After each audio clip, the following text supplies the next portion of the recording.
আজকে আমরা দেখব তৃতীয় পর্যায়ক্রমিক মূল্যায়ন 2025-এর জন্য আরো একটি প্রশ্ন।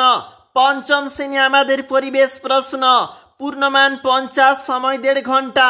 পরীক্ষার্থীর নাম, বিদ্যালয়ের নাম নিজেরাই লিখবে। চলে যাব প্রশ্ন। সঠিক উত্তরের মাথায় টিক চিহ্ন দাও।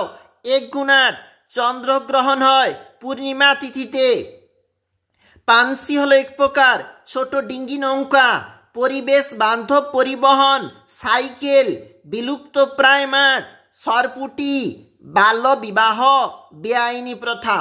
ভূমিকম্প হলো প্রাকৃতিক দুর্যোগ। মুখ্য জোয়ারের মূল কারণ চাঁদের আকর্ষণ।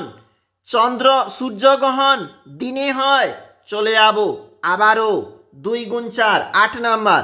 যেখানে বেশি ভূমিকম্প হয় সেখানে কাঠের বাড়ি করা উচিত। সূর্যই আমাদের সব শক্তির উৎস। চাঁদ পৃথিবীর চারপাশে ঘুরতে 29.5 দিন, 29 দিন 12 ঘন্টা সময় নেয়।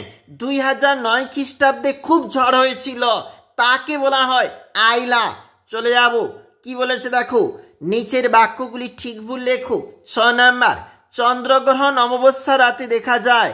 চন্দ্রগ্রহণ অমাবস্যা রাতে দেখা যায় বলেছে। দেখবে তোমরা প্রশ্নের উত্তর। পরিবেশ দূষণের জন্য সূর্যগ্রহণ বা চন্দ্রগ্রহণের দিন বদলায়, অবশ্যই ভুল।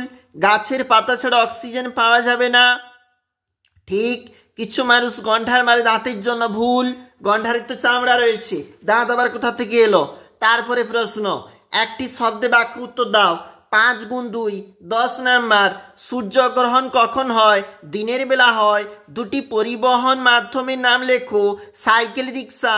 কয়লা কোথায় পাওয়া যায়? রানীগঞ্জ, আসানসোলে পাওয়া যায়।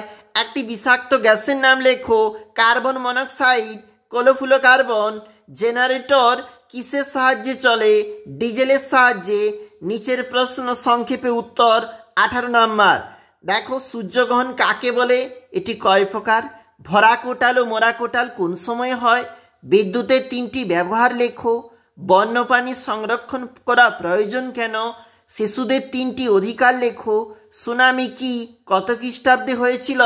2004 খ্রিস্টাব্দে হয়েছিল। অবশ্যই গুরুত্বপূর্ণ দেখবে পরীক্ষার জন্য।